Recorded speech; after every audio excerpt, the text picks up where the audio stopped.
ജനങ്ങളൊക്കെ വളരെ പോസിറ്റീവായ റെസ്പോൺസാണ്.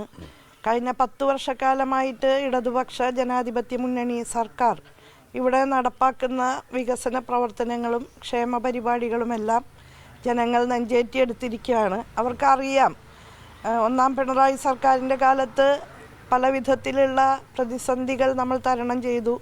കൊറോണയും പ്രളയവും എല്ലാം നീന്തി കയറിയ ജനസമൂഹമാണ്. അതിന് കരുത്തുറ്റ നേതൃത്വമാണ് ഇടതുപക്ഷ പ്രസ്ഥാനം നൽകിയത്.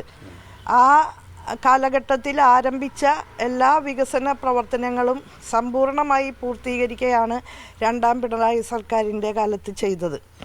നവകേരള സൃഷ്ടിയുമായി ബന്ധപ്പെട്ട് ഏറ്റെടുത്ത എല്ലാ ഉത്തരവാദിത്തങ്ങളും പൂർണ്ണമായി സാക്ഷാത്കരിച്ച ഒരു ഗവൺമെൻറ്റാണ് എന്നുള്ളതിൽ വളരെയധികം അഭിമാനമുണ്ട്. പ്രത്യേകിച്ച് ഈ ഗവൺമെൻറ്റിൻ്റെ ആദ്യ തീരുമാനം അതിദാരിദ്ര്യ വിമുക്ത കേരളം എന്നുള്ളത് സാക്ഷാത്കരിക്കുമെന്നുള്ളതായിരുന്നു.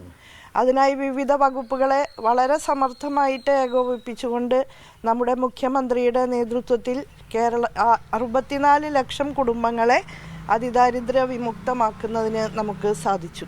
അവർക്ക് വേണ്ടുന്ന എല്ലാ പിന്തുണാ സംവിധാനങ്ങളും കൂട്ടായി ഒരുക്കിക്കൊണ്ടാണ് ആ നേട്ടം നമുക്ക് ആർജിക്കാൻ സാധിച്ചത്.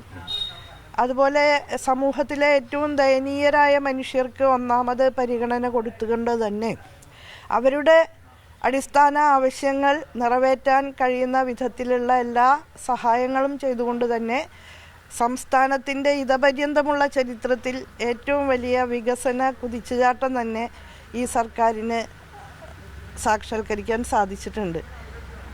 റോഡുകളും തോടുകളും പാലങ്ങളും ഓവർ ബ്രിഡ്ജുകളും എന്നു വേണ്ട എല്ലാ അടിസ്ഥാന സൗകര്യ വിപുലീകരണവും നല്ല നിലയിൽ തന്നെ ഈ സർക്കാർ ഏറ്റെടുത്തിട്ടുണ്ട്.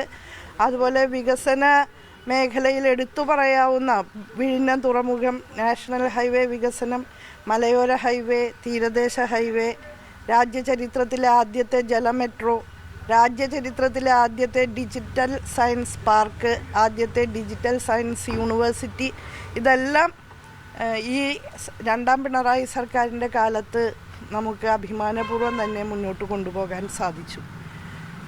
അതുപോലെ നമ്മുടെ നാട്ടിലെ ജനങ്ങളുടെ ജീവിത നിലവാരം ഉയർത്തുന്നതിന് വേണ്ടിയിട്ടുള്ള പരിശ്രമങ്ങളുടെ ഭാഗമായിട്ട് സംരംഭങ്ങൾ വലിയ തോതിൽ പ്രോത്സാഹിപ്പിക്കാനും തൊഴിലവസരങ്ങൾ പുതുതായി സൃഷ്ടിക്കാനും സാധിച്ചിട്ടുണ്ട്.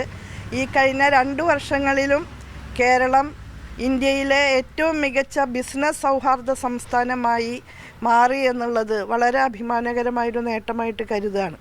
ഇതുവരെ ഒരു ബിസിനസ് വിമുഖ സംസ്ഥാനം എന്നറിയപ്പെട്ടിരുന്ന കേരളമാണ് ഇപ്പോൾ രാജ്യത്ത് തന്നെ ഏറ്റവും മികച്ച ബിസിനസ് ഫ്രണ്ട്ലി അന്തരീക്ഷമുള്ള സംസ്ഥാനമായിട്ട് മാറിയിട്ടുള്ളത്. 1 വർഷം കൊണ്ട് 1 ലക്ഷം സംരംഭങ്ങൾ എന്ന പ്രഖ്യാപനം നടത്തി. പക്ഷെ 6 മാസം പിന്നിടുമ്പോൾ തന്നെ ടാർഗറ്റ് അച്ചീവ് ചെയ്യാൻ പറ്റി. 1 വർഷമായപ്പോഴേക്കും 2 ലക്ഷത്തിൽ പരം സംരംഭങ്ങൾ നമുക്ക് സൃഷ്ടിക്കാൻ സാധിച്ചു. തൊഴിലും വിദ്യാഭ്യാസവും തമ്മിലുള്ള ഗ്യാപ്പ്, സ്കിൽ ഗ്യാപ്പ് നികത്താൻ വേണ്ടി നടപടി സ്വീകരിച്ചു. കലാലയങ്ങൾക്ക് വലിയ പ്രാധാന്യം നൽകുന്ന സമീപനമാണ് രണ്ടാം പിണറായി സർക്കാർ സ്വീകരിച്ചത്. ഒന്നാം പിണറായി സർക്കാർ സ്കൂൾ വിദ്യാഭ്യാസ മേഖലയിലാണ് പ്രധാനമായിട്ടും പൊതുവിദ്യാഭ്യാസ സംരക്ഷണ യജ്ഞം നടപ്പാക്കി അടിസ്ഥാന സൗകര്യ മേഖല, ആ സ്കൂളുകളുടെ ഭൗതിക പശ്ചാത്തലം മെച്ചപ്പെടുത്തി.